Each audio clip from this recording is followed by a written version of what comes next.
হয়েছে নবীর জবানের কারণে, হাদিস হয়েছে নবীর জবানের কারণে। কারণ আমার নবী বলে দিয়েছেন এটা কোরআন আর এটা হাদিস। কোরআনেরটা কোরআন, হাদিসে পাক একটা হাদিসে পাক। জবান কয়টা? জুড়ে বলেন না কয়টা?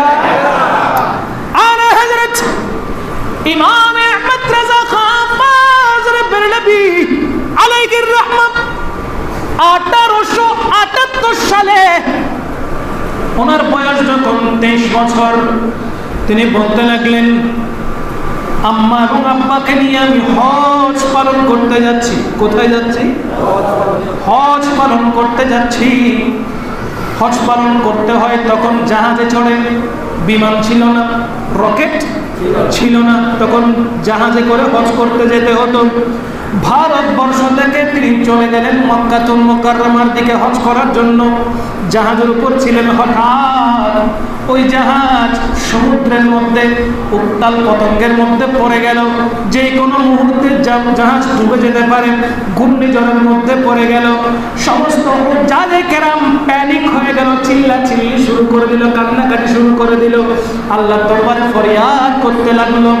আলা হযরতের আম্মাজান খুব বেশি ভয় পেয়ে গেছেন। এত বড় বড় ঢেউ যখন জাহাজের সাথে ধাক্কা লাগছে, তখন আলা হযরতের আম্মাজান ভয় পেয়ে আলা হযরতকে বলতে লাগলেন বাবা, মনে হয় আমরা আজকে ডুবন্ত অবস্থায় সমুদ্রের দিকে তলিয়ে চলে যাব।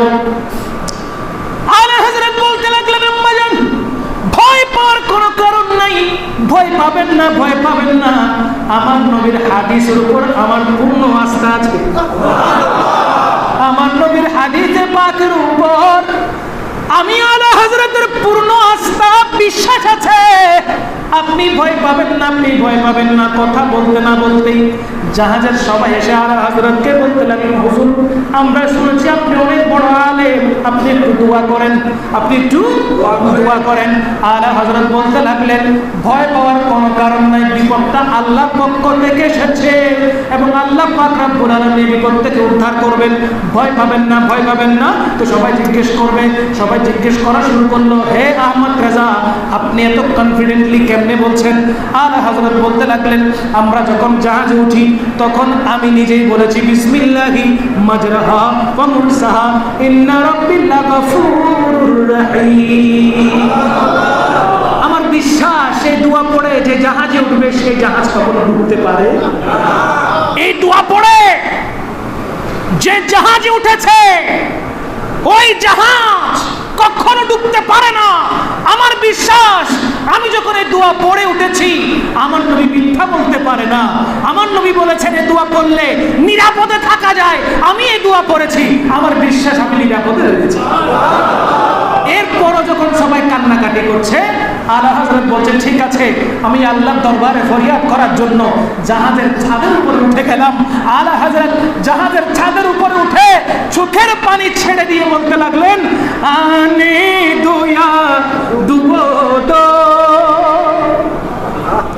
आने दो या डूबो दो, अब तो तुम्हारी जानिब किश्ती तुम ही पे छोड़ी, किश्ती तुम ही पे छोड़ी, लंगर उठा दिए हैं उनकी महक दिल के गुंजे दिए हैं, जिस राह चल गए हैं कूचे बसा दिए। बोलें ना सुबहानाल्लाह। आला हज़रत बोलते लगलेन ইয়া রাসূলুল্লাহ, জাহাজটা তো আপনার নাম নিয়ে ছাড়া হয়েছে, এখন এই জাহাজটাকে কিনারায় নিয়ে যাবেন নাকি এই জাহাজটাকে সমুদ্রে ডুবিয়ে দিবেন? আপনি রাসূলের একমাত্র ইচ্ছা, আপনি যেটা চান সেটার উপর আমরা সন্তুষ্ট। এই কথা বলতে না বলতে দোয়া করেছেন, হাত তুলেছেন, বলার দেরি হয়েছে। এতক্ষণ তুফান হচ্ছিল, ঘূর্ণিঝড় হচ্ছিল, সমুদ্রের ঢেউয়ে জাহাজ ভেঙে যাওয়ার অবস্থা হয়েছিল। আলা হযরত দোয়া করে শেষ করতে পারে নাই, ওই জাহাজ সমুদ্রের কিনারায় চলে গেছে। তাহলে হাদিসে পাকের উপরে নবীজির বাক্যের উপরে, বাণীর উপরে যদি আপনি অগাধ বিশ্বাস রাখেন, ওই বিশ্বাসের গুণে আমার আল্লাহর রহমত আসতে দেরি হবে। ভক্তি মুক্তি পাওয়া যায়, ভক্তিতে মুক্তি পাওয়া যায়, তর্কে বহুদূর। তর্কে তর্ক করবেন কিছুই মিলবে না, ভক্তি করবেন মুক্তি মিলবে। আল্লাহ পাক রব্বুল ইজ্জত আমাদের প্রত্যেককে আল্লাহ এবং রাসূলকে মানার মতো মানার তৌফিক দান করুন।